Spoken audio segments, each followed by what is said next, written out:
back to Holistic Flow. I am your girl, Lolo, and today I'm going to give my 6-month lock update. My actual day that I hit 6 months was last Friday on the 14th. So in this video, I will be going over things that have changed within, I would say, the past 3 months. I've learned a lot about my hair. I do some things differently now, such as some of the products I use are different. Some of the things that I do in my routine are different as well. So I will be getting into every single detail. Hopefully I don't miss anything. But before I get into it, if you are new here to my channel, hello. Here on Holistic Flow, we are creating a safe space for self-love, self-growth, and maturity, and we're taking a journey towards an overall better mind, body, and spirit connection. So if you're with that, go ahead and subscribe and turn on your notifications so you know when I upload a new video. If you have done that, thank you so much. Let's get into this video. The first thing that I started changing recently was the products that I use on my hair. In a few previous videos, I mentioned that I used to use this Jamaican mango and lime product. I was using that in month 1 and month 2 to retwist my hair, but I stopped using it after month 2 because I saw that in my budding right here, in this area, I would see little white flakes, and it was product buildup from the product that I used, and it was only 2 months of using it, so I had to stop using that. In its place, I started using aloe vera gel to retwist my hair. Now, I was already using aloe vera gel to sort of moisturize my hair because I would mix the aloe vera gel in my water that I spray on my hair during my moisturization routine. Now I use aloe vera gel to retwist my hair. That's all I use to retwist. And of course, oil to seal in the moisture. And I also use aloe vera gel to help moisturize the actual length of my hair. And I will have an updated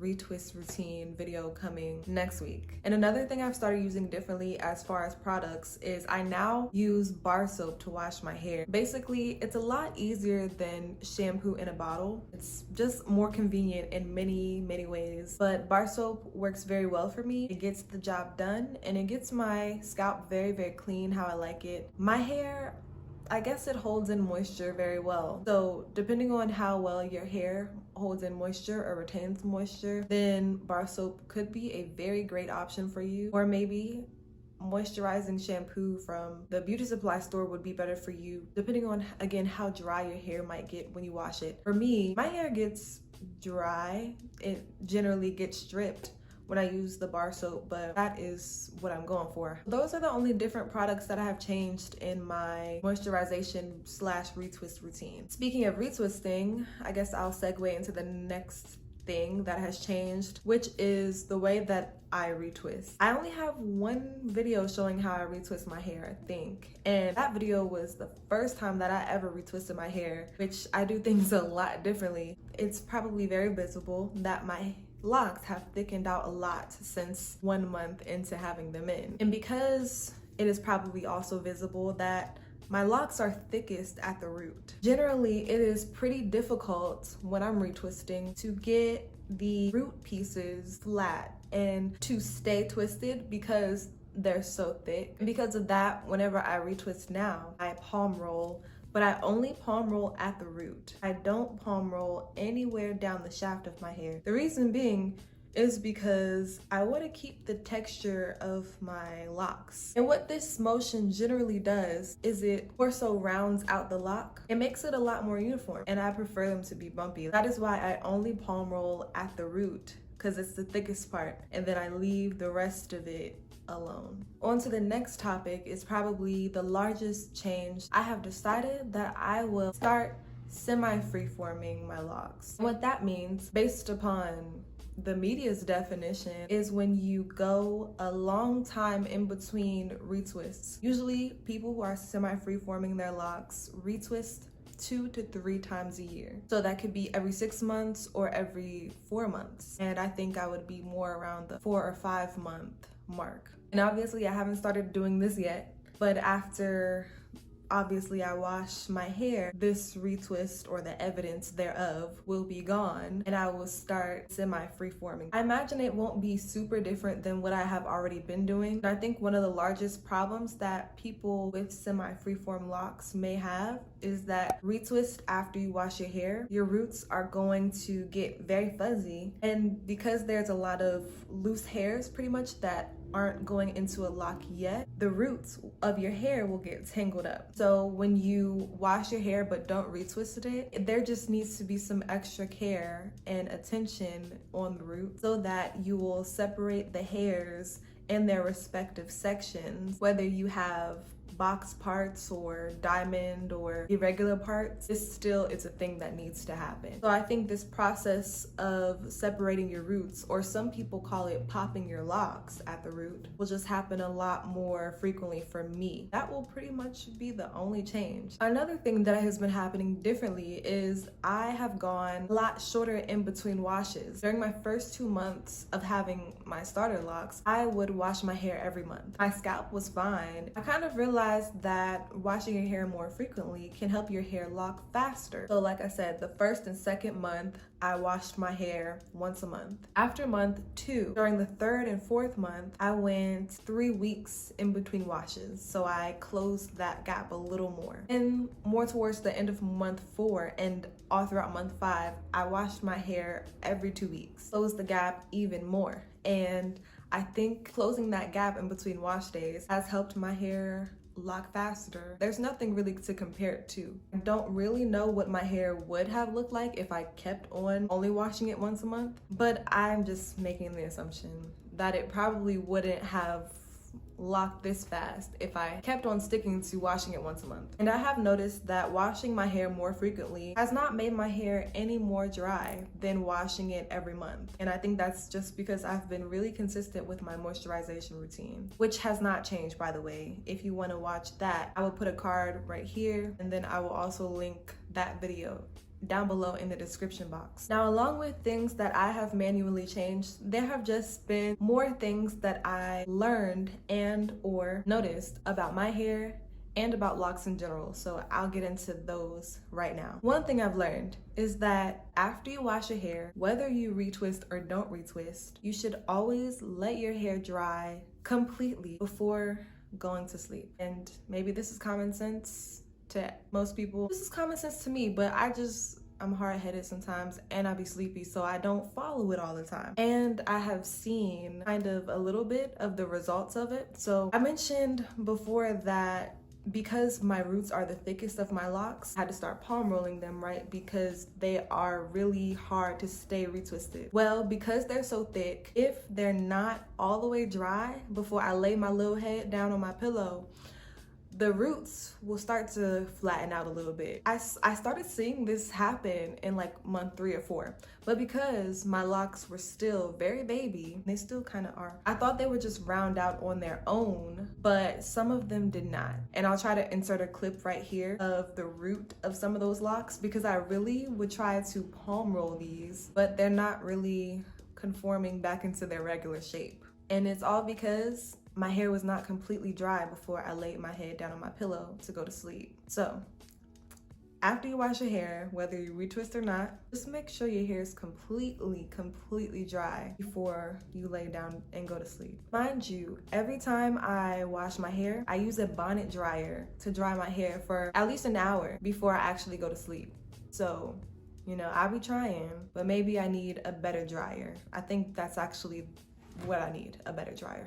Another thing that I have learned is that retwisting the locks doesn't necessarily help your hair lock faster. It merely helps keep the loose hairs that aren't going into a lock yet in place or in their respective parts or sections. And I think going into my lock journey, that's something that I thought was a thing. Like, I thought the more that you retwist, the more that your hair stays in the place of retwisting. So it will kind of train your hair to stay all in one place. Maybe this might be true. Maybe it's true for some people and not true for other people, depending on your hair type. But for me, when you retwist the lock, you're manipulating the lock, particularly at the root. So this whole time, the roots of your hair, again, are stretched. When the hair locks, however, it has to bunch up so that each strand can get closer and tighter and packed up against each other so that they can intertwine. So when we're retwisting and we pull our hair, it kind of can pull the hair away from each other because the hair is stretched. So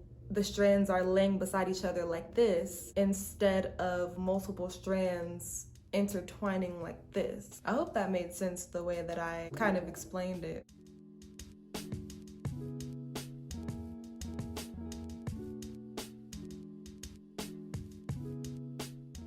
Another thing I've learned about locks is that using rubber bands to do any type of updo is not necessarily good for the lock. This is especially true for baby locks, I feel like, because you have a lot of stray hairs that are not intertwined or locked in the lock yet. So, I mean, this is evident on my lock. I just have a lot of, fuzzy hairs.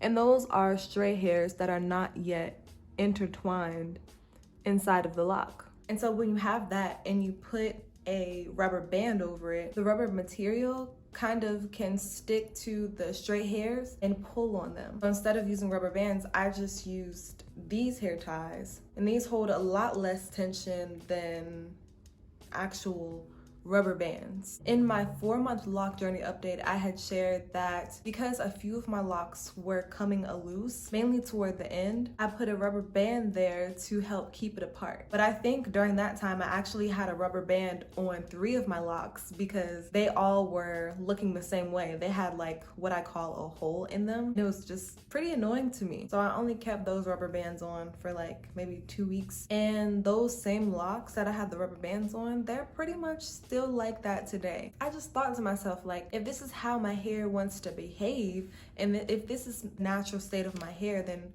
why would I want to unnaturally get it to do what it doesn't want to do? Something else I have learned, when your hair gets to a certain thickness, you have to change up the type of head wrap styles that you can do. So there were a few head wrap styles that were my favorite, like a turban style one, and then a halo, and I would just be able to put them flat at the back of my head and then put my head wrap on and call it a day. But I can't do that anymore because they're getting just really thick. So really lately, I haven't really been rocking head wraps for real. I've just been rocking them out. Maybe I have to find a better way to do it or just a different technique. Within the last 2 months, I've gotten a lot more comfortable with the visual of my locks because they're thickening out and they're looking, and when your hair grows pretty quick, I guess you can see the growth a little bit more. Maybe in like month 3 I had the most shrinkage, but after that my hair just started growing lengthwise. No matter what your locks look like, I think this is a sweet spot for really kind of more so accepting whatever they look like, whether they look like what you thought or pictured in your mind, or whether they look like something completely different. I really think this is a sweet spot for kind of getting comfortable with just locks in general. So I got 2 comments on my 6-month visual lock journey asking if I had a lock count video, and I don't have a lock count video, and if I made one specifically for counting my locks, it would probably be like 1 minute long. So I'm just gonna count my locks in this video, and I'm gonna do that right now. I'm just gonna take these 2 hair ties and separate my hair off into 2 sections. So I'm just gonna pull all of my locks out of each section. 2, 3, 4, 5, 6, 7, 8, 9, 10, 11, 12, 13, 14, 15, 16, 17, 18, 19, 20, 21, 22, 23, 24, 25, 26,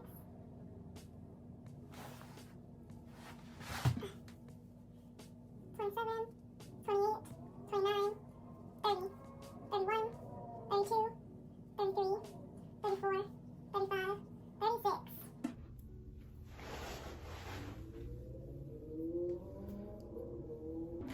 36 locks on this side. Let's see about this side.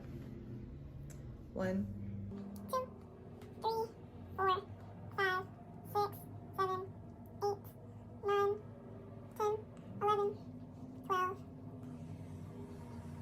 13, 14, 15, 16, 17, 18,